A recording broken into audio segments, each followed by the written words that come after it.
Ya bu çoktu ya. Neyse işte o kulaklığı yok. Öbür 525 bulunuyor ama kulaklığı yok. O anten de artık tarih oldu.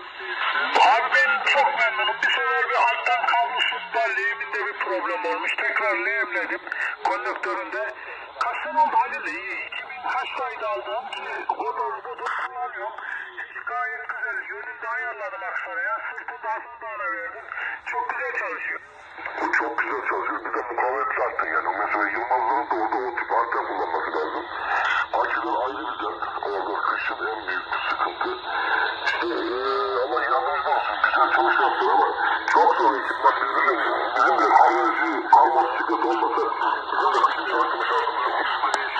Aynen öyle. Bir senesi şeyle beslerken ben enerjiyle beslerken kar yağdı, tipi çıktı, teltele deyince bir yüksek gelirim gelmiş. Folenin adaptörü yandı. Hayda ne olacak? Öyle çalışacak. Şey vardı işte, o Yusuf'un 9000 mi ne vardı?